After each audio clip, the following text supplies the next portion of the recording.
150-200 বছর আগের কথা। সে যুগে বাংলার বেশিরভাগ এলাকা ছিল গভীর বনজঙ্গলে ঘেরা। বন্য পশুর ভয় যেমন ছিল, তেমন ছিল ডাকাতের ভয়। যে সে ডাকাত নয়, বাংলা জুড়ে দস্তুর মতো নাম করা ডাকাতরা ছিলেন সে আমলে। এইসব ডাকাতের ভয়ে শুধু যে সাধারণ প্রজারা ভীত সন্ত্রস্ত হয়ে থাকতো তাই নয়, ব্রিটিশ সরকার অবধি রীতিমতো অস্থির হয়ে থাকতো ডাকাতির উপদ্রবে। সেই সব ডাকাতির গা ছমছমে গল্প আমরা ছেলেবেলায় দিদা ঠাকুমার মুখে এক আধবার তো অনেকেই শুনেছি। আবার বাংলা সাহিত্যে এই বিষয়ে দুটি বিখ্যাত বইও লেখা হয়েছে। দুইটি বইয়ের নামই বাংলার ডাকাত। একটির লেখক খগেন্দ্রনাথ মিত্র, অপরটির লেখক যোগেন্দ্রনাথ গুপ্ত। যাই হোক, বাংলার বিখ্যাত নাকি কুখ্যাত এইসব ডাকাতরা যে প্রায় কিংবদন্তি হয়ে উঠেছেন তাতে সন্দেহ নেই। আর এইসব কিংবদন্তি হয়ে ওঠা ডাকাতদের মধ্যে সবচেয়ে বেশি সম্মান পেয়েছেন বোধ করি রঘু ডাকাত। তাকে নিয়ে বাংলার জনমানসে আজও যে সংখ্যক মিথ প্রচলিত আছে তা রীতিমতন নজর কাড়া। রঘু ডাকাত সম্পর্কে জনমানসে এত গল্প ছড়িয়ে আছে যে তার ভিড়ে আসল মানুষটিকে চিনে বের করাই বেশ কঠিন। অনেকে আবার এরকম সন্দেহ করেন রঘু ডাকাত চরিত্রটি পুরোপুরি কাল্পনিক। তবে রঘু ডাকাতের সম্পর্কে মোটামুটি যে পরিমাণ কিংবদন্তি আছে তাতে মানুষটির অস্তিত্ব একেবারেই না থাকলে ঘটনার পরম্পরাতে কোথাও একটা গোলমাল ঠেকত। সেরকম কিছু গোলমাল যখন ঠেকে না, তখন মানুষটির অস্তিত্ব সম্পর্কে সন্দিহান না হওয়াই ভালো। এই ভিডিওতে রঘু ডাকাতের সম্পর্কে যে মিথগুলি পাওয়া যায় সেগুলো জড়ো করে তার জীবন ও চরিত্রের খানিকটা অংশ একটু আলোকপাত করার চেষ্টা করা হয়েছে। মিথের মধ্যে অতিকথন থাকতে পারে, আবার এও হতে পারে আজ গল্পে যতখানি পাওয়া যায় আসল মানুষটির জীবন তার থেকেও বেশি রোমহর্ষক ছিল। শার্লক হোমসের স্রষ্টা স্যার আর্থার কোনান ডয়েল একবার বলেছিলেন, গল্পের চেয়ে সত্য ঘটনা নাকি অনেক বেশি বিস্ময়কর হতে পারে। এক্ষেত্রে গল্পগুলির সত্যাসত্য বিচারের ভার দর্শকের হাতেই ছাড়লাম। খগেন্দ্রনাথ মিত্র ও যোগেন্দ্রনাথ গুপ্তর লেখা ছাড়াও অন্যান্য সূত্র থেকেও বেশ কিছু তথ্য মেলে। মানুষটির আসল নাম রঘু ঘোষ ছিল। এলাকায় পরিচিত ছিলেন রঘুবাবু নামেও। নীলকর সাহেবদের অত্যাচারে তখন অনেক গরিব কৃষককেই সর্বহারা হতে হতো, অনেকের প্রাণ যেত। রঘু ঘোষের রঘু ডাকাত হয়ে ওঠার পেছনেও নাকি এরকমই এক গল্প। নীলকরদের জুলুমের শিকার হয়ে পাইক পেয়াদাদের হাতে নিগৃহীত হয়ে মারা যান রঘুর বাবা। রঘুর তখন কিশোর বয়স। সেই বয়সেই ছিলেন লাঠি খেলায় ওস্তাদ। বাবার মৃত্যুর প্রতিশোধের আগুন জ্বলতে থাকে কিশোর রঘুর দুই চোখে। শখের লাঠি খেলা তখন হয়ে ওঠে প্রতিবাদের অস্ত্র। আক্রোশে থানায় আগুন লাগানো, নীলকুঠিতে লুটপাট চালানো শুরু করেন রঘু। তারপর আশেপাশের সমবয়সীদের দলে টেনে নিয়ে তৈরি হয় বৃহত্তর বাহিনী। নীলকরদের বিরুদ্ধে একটা ক্ষোভের আগুন অনেকের মধ্যেই ছিল। রঘু সেটাকেই কাজে লাগালেন। রঘুকে নেতা হিসেবে পেয়ে নিপীড়িত মানুষগুলো সহজেই ঝাঁপিয়ে পড়ল ওই আগুনের খেলায়। সেই ডাকাতের দলে ছিল রঘুর ভাই বিধুভূষণ ঘোষ বা বুধ ঘোষও। রঘু ডাকাতের দল নীলকরদের লুটপাট করে পাওয়া সম্পদ গরিব মানুষদের মধ্যে বিলিয়ে দিত। নীলকর সাহেবদের হত্যা করে তাদের দেহ গাছে ঝুলিয়ে দিত। রঘু ডাকাত অচিরেই হয়ে উঠলেন নীলকর সাহেবদের ত্রাস এবং গরিব মানুষের রবিনহুড। তবে শুধুমাত্র নীলকর সাহেবরাই নয়, পরবর্তীকালে রঘু ডাকাতের শিকার হতে হতো জমিদার, বড়লোক, সুদখোর মহাজন এদেরকেও। কিন্তু যতদিন গেছে গরিব মানুষের কাছে ভগবানের দূত হয়ে উঠেছেন রঘু ডাকাত। সেকালের ডাকাতদের বেশ একটা নায়কোচিত ব্যাপার ছিল। অভিজাত গৃহকর্তার বাড়িতে আগাম চিঠি পাঠিয়ে নরবলি দিয়ে কালী পুজো করে, মাথায় লাল ফেট্টি বেঁধে, কপালে রক্তবর্ণের তিলক এঁকে রণ পা চড়ে সদল বলে ডাকাতি করতে আসত তারা। রঘু ডাকাতের মধ্যেও এ জাতীয় হিরোইজম পরিপূর্ণ মাত্রায় ছিল। তার দলের হিন্দু মুসলমান দুই সম্প্রদায়ের মানুষই ছিল কালীর উপাসক।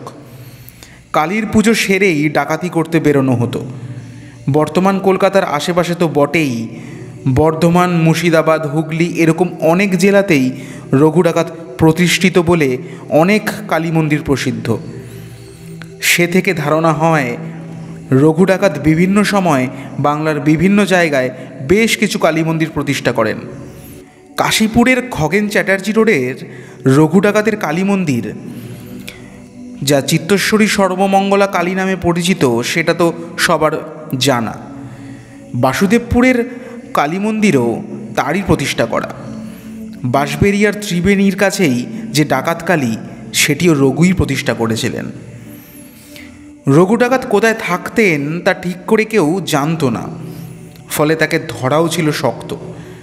তবে নৈহাটি থানা, বারাসাতের কদমগাছি থানা থেকে হুগলি এবং দক্ষিণ 24 পরগনার বিস্তীর্ণ এলাকা তার ডাকাতির মুক্তাঞ্চল ছিল। রণ পা চড়ে 20-30 মাইল পথ অতিক্রম করে ডাকাতি সেরে সহজেই ফিরে আসত রঘুর দল। সপ্তগ্রাম বন্দরে কোনো জাহাজ এলে তার রঘু ডাকাতের দলের খপ্পরে পড়ত। বাঁশবেড়িয়া অঞ্চলের ত্রাস ছিল রঘুর ডাকাত দল। ব্রিটিশ পুলিশ তাড়া করলে তারা গা ঢাকা দিত ফরাসি অধিকৃত চন্দননগরে। নৈহাটি থানার দুর্গাচরণ চক্রবর্তী এবং কদমগাছি থানার শিবচন্দ্র বন্দ্যোপাধ্যায় নামে দুই দারোগাকে কম জব্দ করেননি রঘু। দুর্গাচরণ চক্রবর্তীর নাকাল হবার গল্পটি বেশ প্রচলিত, ঘটনাটি বেশ মজারও। রঘুকে ধরার জন্য নানা রকম ফন্দি আটেন দুর্গাচরণ, কিন্তু সফল হন না। মুখে বলেন একবার মুখোমুখি দেখা হলে বেটাকে শায়েস্তা করে ছাড়বেন। একদিন থানায় বসেই রঘু ডাকাতের চিঠি পেলেন দুর্গাচরণ। সুখসাগরের জমিদারের সাথে দারোগাবাবুর বেশ বন্ধুত্বের সম্পর্ক ছিল। সেদিন জমিদার মশাইয়ের নাতির জন্মদিন। দারোগাবাবু নিমন্ত্রিত হয়েও কোনো কারণে উপস্থিত থাকতে পারেননি। দারোগাবাবু কাজকর্ম সেরে থানায় বসে একটু আয়েশ করছেন। এমন সময় এক জেলে 2টি মাছ নিয়ে উপস্থিত। মাছ দুটি দারোগাবাবুর সামনে নামিয়ে কাপড়ের খুঁট থেকে একটি চিঠি বের করল জেলেটি।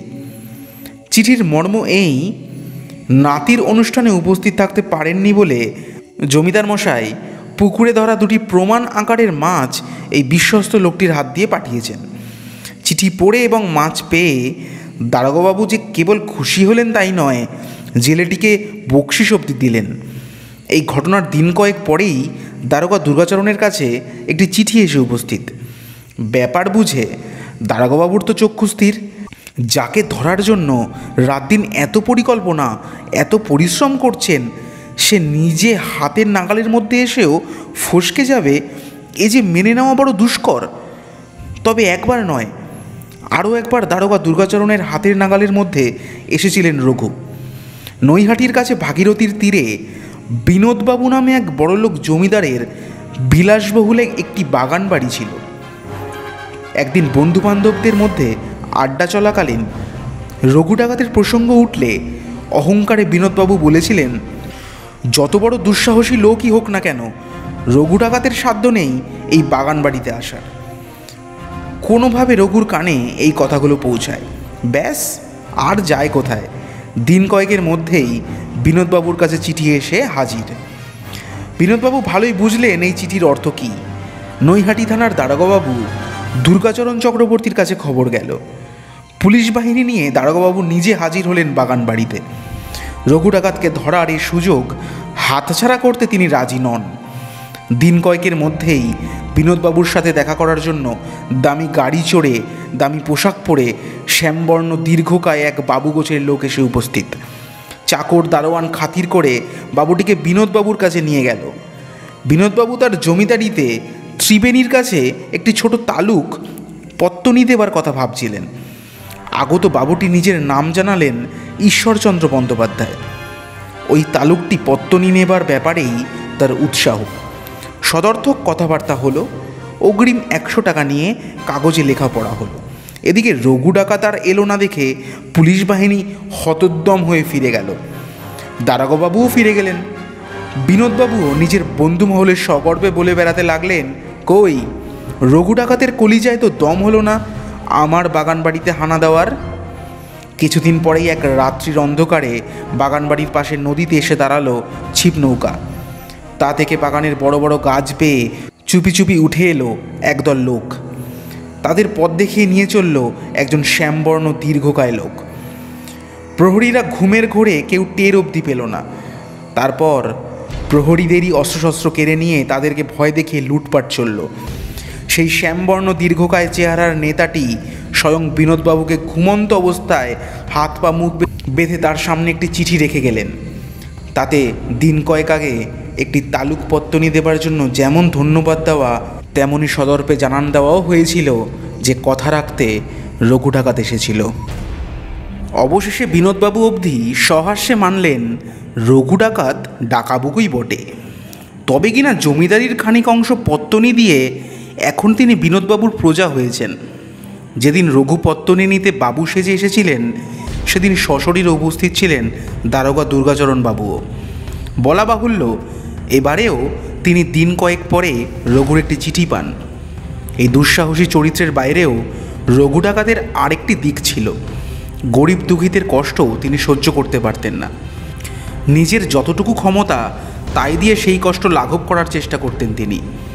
একবার চূর্ণী নদীর তীরে কোনো এক গ্রামে এক দরিদ্র ব্রাহ্মণের মেয়ের বিয়ে। বরযাত্রী নদী তীরে নৌকা বেঁধে অপেক্ষা করছে। পাত্র কুলীন। সেকালে কুলীন ব্রাহ্মণ পাত্রের বড়ই চাহিদা ছিল। তাই কুলীন পাত্রস্থ করতে মেয়ের বাবাকেও দিতে হতো মোটা অঙ্কের পণ। এই পণ নিয়ে গণ্ডগোল হওয়াতে বরকর্তা বেঁকে বসেছেন। পণের হিসেব আগে বুঝে না নিয়ে তিনি বরকে নিয়ে যাবেন না। খবর পেয়ে রঘু ডাকাত চূর্ণী নদীর তীরে সশরীরে হাজির। রঘু হেঁকে বরকর্তাকে বলল, ঠাকুর তুমি যেই হও ভালোই ভালোই বিয়ে বাড়ি চলো, নয়তো নৌকা শুদ্ধ তোমাদের তুলে নিয়ে যাব। লোকটির স্পর্ধা থেকে অবাক বরকর্তা জিজ্ঞেস করেছিলেন, আমাদের আদেশ করার কে হে তুমি? উত্তরে রঘু ডাকাতের নাম শুনে বরকর্তা কাঁপতে কাঁপতে বড় বরযাত্রী বিয়ে বাড়িতে হাজির। এও শোনা যায় পণের সমস্ত টাকা নাকি স্বয়ং রঘু ডাকাত মিটিয়ে দিয়েছিলেন। শোনা যায় ইংরেজ সরকার একসময় রঘুকে ধরার জন্য মরিয়া হয়ে তাকে ধরিয়ে দেবার জন্য পুরস্কার ঘোষণা করে। রঘু ডাকাতকে ধরার জন্য নানা রকম ছক কষা হয়। পুলিশ বাহিনী এদিকে ওদিকে পাগলের মতো তন্ন তন্ন করে খুঁজতে শুরু করে রঘু আর দলবলকে। বাধ্য হয়ে রঘু প্রথমে আশ্রয় নেন পাণ্ডুয়াতে। পরে এক রাত্রে দেবীপুরের পাশে এক ঘন জঙ্গলকে নিরাপদ মনে করে রাতারাতি সেইখানে একটি গ্রাম প্রতিষ্ঠা করেন রঘু ডাকাত। একটি পরিপূর্ণ গ্রামে কয়েক ঘর ব্রাহ্মণ না থাকলে গ্রামের মর্যাদা কমে যাবে। এই ভেবে বন্দ্যোপাধ্যায়, মুখোপাধ্যায়, চট্টোপাধ্যায়, ঘোষাল ও ভট্টাচার্য এই 5 ঘর ব্রাহ্মণকে সসম্মানে সেখানে এনে রাখলেন রঘু ডাকাত। নিশাকালে বা রাত্রে এই গ্রামের প্রতিষ্ঠা হয়েছিল বলে গ্রামের নাম হয় নিশিনগর। বর্তমানে জনমুখে গ্রামটির নাম বদলে হয়েছে নিশরাগড়। রঘু ডাকাত জন্মসূত্রে বৈষ্ণব হয়েও নিষ্ঠা সহকারে কালী উপাসনা করতেন। শোনা যায় তিনি বৈষ্ণব ছিলেন বলেই নাকি রক্তবস্ত্র না পরে পট্টবস্ত্র পরে কালীর পুজোতে বসতেন। মাতৃ উপাসক ছিলেন বলেই কিনা জানি না, রঘু ডাকাত কোনোদিনই কোনো নারীর উপর অত্যাচার করেননি। ডাকাতির সময় পরিবারের মহিলাদের কাছে হাত জোর করে বলতেন, মা দয়া করে তোমার গায়ের গয়নাগুলি আমাদের দিয়ে দাও। সাধক কবি রামপ্রসাদ ও রঘু ডাকাতকে নিয়ে একটি বহুল প্রচলিত কাহিনী আছে। বাসুদেবপুর ডাকাত কালী মন্দিরে নরবলি দিয়ে ল্যাটা মাছের ভোগ নিবেদন করে কালী পুজো করতেন রঘু ডাকাত। তারপর মহাপ্রসাদ খেয়ে ডাকাতিতে বের হতো তার দল। এই ভয়ে ওই এলাকার আশেপাশে কোনো লোক দুপুরের পর থেকে পথ পার হতে সাহস পেত না। একবার সাধক কবি রামপ্রসাদ এই পথেই ত্রিবেণী ফেরিঘাট থেকে ফিরছিলেন। ঘটনাচক্রে তিনি পড়লেন রঘু ডাকাতের পাল্লায়। রঘু ডাকাত তাকেই বলি দিয়ে সেদিনের পুজো সমাপন করতে মনস্থ করলেন। প্রাণ বিয়োগ আসন্ন দেখে মাতৃভক্ত রামপ্রসাদ তার শেষ ইচ্ছের কথা জানালেন রঘুকে। বললেন মৃত্যুর আগে মাকে একটি গান শোনাতে চাই। রঘু আপত্তি করলেন না।